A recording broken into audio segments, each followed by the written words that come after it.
Cerita novel romantis. Takdir dalam pernikahan. Bab 70. Kebahagiaan. Alam seakan ikut merasakan bagaimana ketulusan cinta seorang Dava pada bunga. Hujan yang tiba-tiba turun deras tanpa ada gejala alam yang sebelumnya datang bersama hembusan angin dingin dan disertai kilat di angkasa. Dava, Pekik dan Zel dan Jenika bersamaan mengundang penghuni di dalam sana berhamburan keluar menyaksikan apa yang terjadi pada Dava saat ini. Wajah bunga nampak menegang hingga rasa sedih yang menggumpal di dadanya bergelayut sakit tak berdarah. Gadis ini kehilangan kata-katanya seakan terserang gagu namun tidak mampu mengundang air matanya untuk melampiaskan sakit yang bergemuruh di dadanya kini. Panggilkan Denada, cepat. Pekik dan Zel namun Denada sudah siap dengan peralatan medisnya dan juga kain kasa dan obat lainnya untuk menghentikan pendarahan di tangan Dava. Denada begitu tenang menjalankan tugasnya memberi pertolongan pertama pada Dava agar bisa dievakuasi ke RS milik neneknya Dr. Mariska. Dia butuh cairan infus dan transfusi darah. Kita harus segera membawanya ke rumah sakit Eyang. Titah Nada tetap tenang walaupun batinnya juga menjerit karena tidak tega melihat kakaknya yang masih mematung duduk di lantai sambil melihat darah yang mengalir.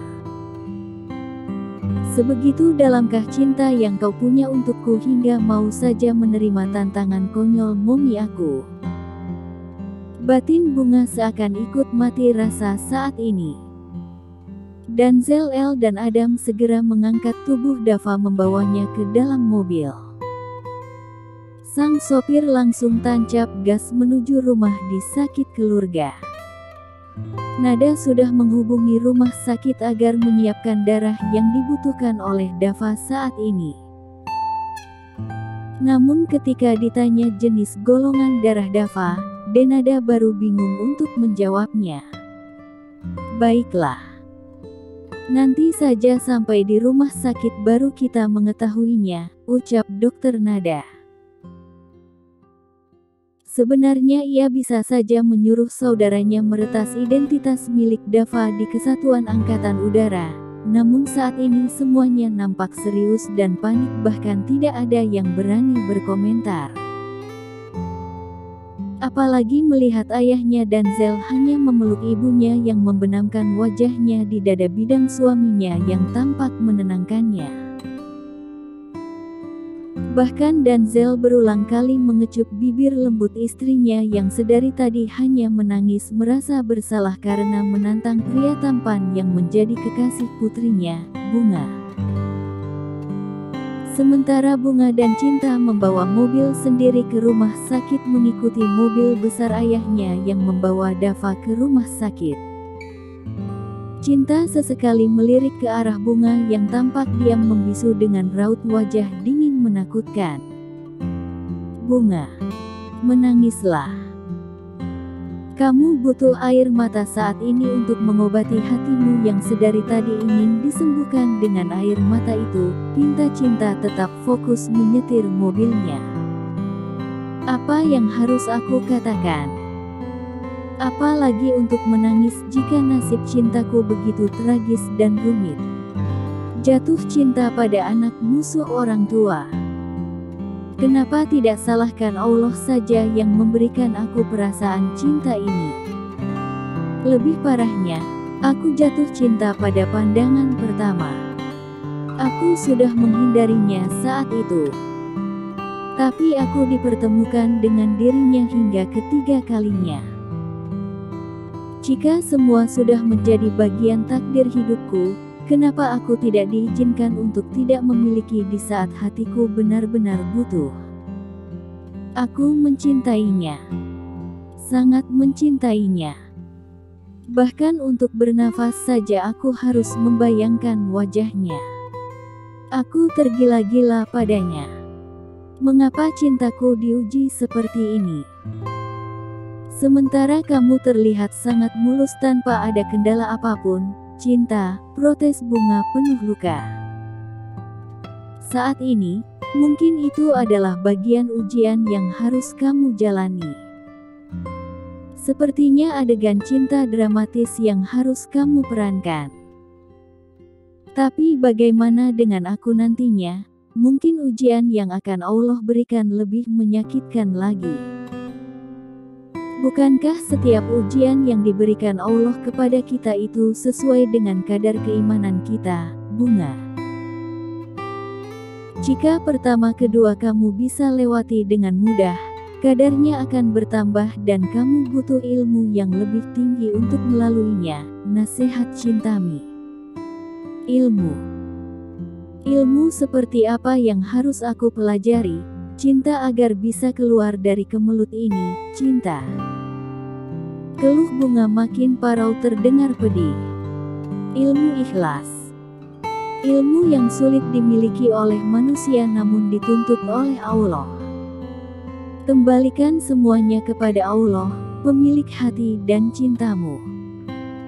Katakan kepada Allah bahwa apakah kamu pantas untuk mendapatkan dafa atas izinnya atau tidak. Jika untukmu, mintalah untuk diringankan. Jika berat, mudahkan untuk kamu miliki sesuai takdir yang sudah ditetapkan. Jadi, saat ini yang harus kamu lakukan adalah kembalikan perasaan cintamu pada Allah.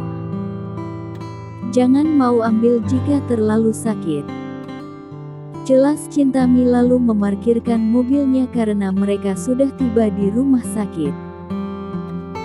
Keduanya turun sambil memegang payung untuk melindungi tubuh mereka dari hujan yang cukup deras itu.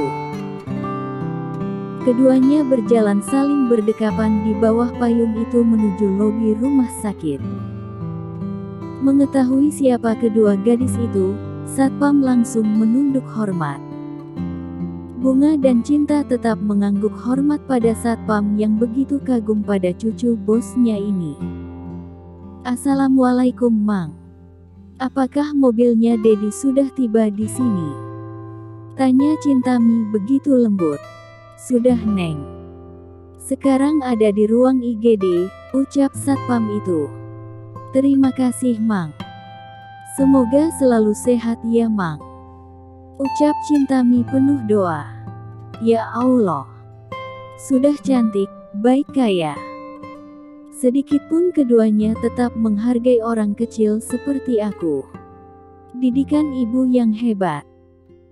Tidak seperti gadis kaya yang melewati aku seakan menganggap aku tidak ada, batin Satpam Gani. Baru saja Cinta dan Bunga tiba di ruang IGD, seorang wanita paruh baya menangis histeris mendengar keadaan Dafa. Wajah Bunga dan Cinta kembali panik melihat ibunya Dafa meraung-raung membuat Bunga segera mendekati ibu dari kekasihnya itu. Tante, sapa Bunga menahan tangisnya. Naila menghentikan tangisnya menatap wajah cantik Bunga yang menatapnya penuh tekanan. Begitu berharga dirimu hingga nyawa putraku harus dikorbankan untuk mendapatkanmu, Lirih Nyonya Naila terlihat frustasi. Tante, apa yang terjadi pada Dafa? Kenapa Tante menangis? Cecar Cintami ikut penasaran. Aku tidak bisa membantu putraku. Karena darahku tidak cocok untuk bisa mendonorkan darahku untuknya. Yang lebih menyakitkan lagi, dokter di dalam sana mengatakan Dafa bukan putra kandungku. Ucapan keji seperti apa yang mereka berikan kepadaku? Mana mungkin mereka bisa mengatakan hal bodoh seperti itu? Anak yang aku lahirkan penuh darah dan air mata melewati sakit yang luar biasa hingga aku hampir mati malah dibilang Dafa bukan putra kandungku. Ini sangat membuatku murka, Bunga. Kamu bungakan. Tegas Nyonya Naila membuat Bunga cepat mengangguk. Benar Tante. Aku Bunga. Maaf. Memperkenalkan diriku dalam keadaan seperti ini, tutur Bunga dengan bibir bergetar. La memberanikan diri masuk ke ruang IGD untuk melihat apa yang saat ini terjadi pada sang kekasih. "Apakah ada yang bisa aku bantu, dokter?" tanya Bunga. "Dia butuh darah B. Sementara darah itu sangat langka. Sementara ibunya tidak sama darahnya dengan Dava," ucap Dokter Suti. "Dek. Mengetahui golongan darah Dava yaitu B, Bunga baru ingat keluarganya memiliki golongan darah itu. Pamannya Arlen dan putranya Nathan memiliki golongan darah yang sama dengan Dava. Kebetulan keluarga besar Denzel sudah mendatangi rumah sakit itu untuk mengetahui keadaan Dava. Arlen yang baru saja muncul di hadapan keluarga Denzel langsung ditodong oleh Bunga. "Om Arlen." Bunga memeluk Arlen sebentar dan Arlen mengusap kepala keponakannya itu. "Apa yang terjadi?" tanya Arlen yang masih belum jelas berita sebenarnya tentang Dava. "Dava kehilangan banyak darah. Tolong bantu Dava karena Om memiliki golongan darah yang sama dengan Dava," cecer Bunga sambil menarik tangan omnya. "Darahku juga sama dengan Papa. Aku juga mau menyumbangkan darahku untuk kekasihmu Bunga," ucap Nathan. "Baiklah. Ikutlah denganku menyumbangkan darah kalian untuk Dava." Bunga membawa keduanya ke ruang khusus untuk mengambil darah keduanya yang dilakukan oleh suster setelah melakukan sejumlah tes pada Arlen dan Nathan sebelum melakukan donor darah. Sementara itu, Nyonya Naila menghubungi sahabatnya yaitu Dr. Aprilia yang membantunya saat proses persalinan. Dr. Aprilia yang baru saja mau pulang ke rumahnya, tiba-tiba mendapatkan telepon dari sang sahabat. "Naila, ada apa dengannya?" gumam Aprilia lalu menggeser tombol hijau itu dan menjawab sapaan Naila yang terdengar sedih. "Naila, ada apa denganmu?" tanya Aprilia ikutan panik. "Tolong datang ke rumah sakit sekarang, Noe," pinta Naila sambil menyebutkan nama rumah sakit milik Dokter Mariska itu. "Emang ada apa denganmu? Mengapa kamu tidak datang ke rumah sakit aku?" cecar Dokter Aprilia yang biasa disapa akrab dengan panggilan Noe oleh Naila. "Tolonglah ke sini. Aku butuh bantuanmu," pinta Naila tanpa ingin menyebutkan kepentingannya pada Noe agar dokter itu tidak punya alasan untuk menghindarinya. "Baiklah. Aku akan ke sana." "Di kamar berapa kamu dirawat?" tanya Noe dan Naila menjawabnya dengan asal. "Aku masih di ruang IGD. Aku menunggu kedatanganmu." "Kamu tahu kan aku sendirian jika putraku Dava sedang bertugas," bohong Naila. "Baiklah. Aku akan ke sana. Kebetulan aku sudah bebas tugas malam ini." "Tunggu sebentar ya Nay," ucap Dokter Aprilia lalu meminta sopirnya untuk mengantarnya ke rumah sakit yang dituju. Beberapa menit kemudian, Dokter Aprilia sudah berada di rumah sakit Dokter Mariska. Ia langsung menuju ke ruang IGD untuk melihat keadaan Naila, namun saat hendak membuka pintu IGD, Naila memanggilnya. "Noe. Naila. Bukankah kamu bilang kamu ada di dalam sini?" tanya Dokter Aprilia heran. "Di dalam sana adalah putraku Dava yang sedang kritis saat ini. Tolong ikut denganku," ucap Naila menarik pergelangan tangan Aprilia untuk menyelidiki kebenaran tuduhan yang dilancarkan oleh Dokter Suti padanya. "Ada apa ini Naila?" Perasaan Noe mulai tidak enak. Katakan siapa Dava sebenarnya. Kecam Naila menatap tajam wajah Aprilia yang tersentak sambil mengusap dadanya. Katakan saja Aprilia. Aku tidak punya tenaga untuk memarahimu saat ini. Aku ingin kejelasan status putraku dan di mana putra kandungku. Apakah kamu menukar mereka demi sejumlah uang? Apakah hatimu telah dipengaruhi oleh duniawi hingga mengabaikan rasa kemanusiaan dengan mengorbankan bayiku? Cecar Naila menahan amarahnya yang harusnya sudah meledak saat ini. Wajah Dokter Aprilia terlihat pias. Ia sudah menduga jika rahasia ini tidak akan selamanya terbenam bersamaan menghilangnya sang ibu kandungnya Dava. La juga tidak mungkin membawa mati rahasia ini bersama tubuhnya yang tidak lagi seindah dulu. Usianya berangsur tua. Suka atau tidak, rahasia ini harus diungkapnya. Aku tidak seperti yang kamu tuduhkan Naila.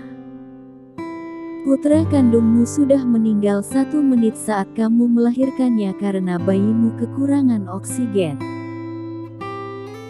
Dan ada wanita putus asa serta ketakutan meminta aku menukar bayimu yang meninggal dan bayinya yang masih hidup yaitu Dava. Aku saat itu hanya ingin melihat kamu bahagia karena Gavin ingin menceraikanmu jika kamu tidak memberinya keturunan. Aku hanya ingin menyelamatkan pernikahanmu, bukan karena uang, ungkap Aprilia sejujurnya karena semuanya sudah terungkap kini. Di mana ibu kandungnya Dava? Aku harus bertemu dengan ibunya. Berikan semua datanya wanita itu padaku. Aku ingin bertemu dengannya. Aku ingin tahu alasannya memberikan anaknya itu padaku. Desak Nyonya Naila begitu kecewa dengan sahabatnya ini. Namanya Cira. Datanya ada di rumah sakit. Aku akan mengirimnya padamu, ucap Dokter Aprilia. Tanpa sepengetahuan kedua sahabat ini, Jenika sudah mendengar percakapan keduanya. Tanpa perlu menunggu lama untuk mengetahui dari Dokter Aprilia, Jenika dengan cekatan membuka arsip rumah sakit di mana Dava dilahirkan dengan ponsel canggih miliknya. Tanggal lahir Dava dan nama ibunya sudah cukup bagi Jenika untuk melacak ibu kandungnya Dava. Kembali lagi ke kamarnya Dava di mana pria tampan ini sudah melalui masa kritisnya setelah mendapatkan donor darah dari Arlen dan Nathan sebanyak 3 kantong darah. Dava sudah dipindahkan ke kamar inap dan semuanya serba eksklusif di mana sang eyang turut andil mengurus semua kebutuhan Dava. Siapa lagi kalau bukan Dokter Mariska yang sangat mendukung hubungan Dava dan cucunya Bunga. Apakah kamu tidak ingin menemuinya, sayang? Tanya Dokter Mariska pada sang cucu yang nampak nanar tenggelam dalam pikirannya sendiri. Apakah Dava akan sembuh eyang? Lirih Bunga. Jangan pesimis begitu. Gadis pemberani sepertimu kenapa menjadi cengeng seperti itu? Ledek eyang Mariska. Aku sangat takut kehilangannya eyang. Cinta kami terlalu lemah bahkan aku begitu takut jika tidak bisa hidup bersama dengannya. Aku tidak bisa memberikan hatiku kepada pria lain eyang. Aku sangat mencintai Dava, suara itu terdengar parau.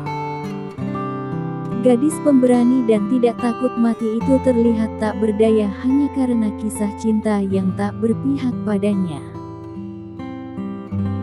Bunga melepaskan semua atributnya sebagai agen 1 FBI dan sekarang hadir sebagai pribadinya yang lembut sebagai manusia yang sangat membutuhkan apa itu cinta.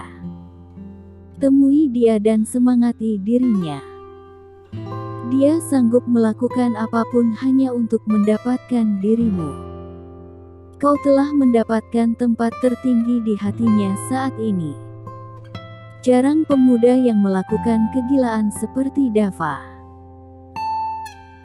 Eyang jadi pingin muda lagi jika ada pria tampan senekat Dava rela memotong nadinya demi cintanya pada bidadarinya yang sangat cantik sepertimu. Ledek Eyang Mariska membuat dada Bunga dipenuhi kupu-kupu. Baik Eyang. Bunga mau menemui Dava dulu. Izin Bunga masuk ke kamar inap itu di mana Dava sedang berbaring dalam keadaan terpejam. Assalamualaikum Dava. Desis Bunga tepat di kuping Dava. Apakah kamu tidak ingin melihatku? Aku berada di sini, di sampingmu. Bukalah matamu sayang. Serak Bunga sambil menyeka air matanya yang akhirnya tumpah. Bunga mengecup lembut pergelangan tangan Dava yang terbalut kain kasa. Semoga tanganmu cepat sembuh. Bagaimana kamu nanti menggendongku saat membawa aku ke dalam kamar pengantin kita dengan tangan terluka seperti ini?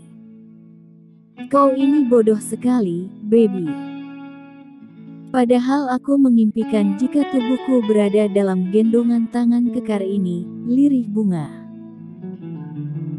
Gadis itu merebahkan kepalanya di atas dada bidangnya Dava yang bisa mengecup aroma harum dari jilbab yang dikenakan Bunga.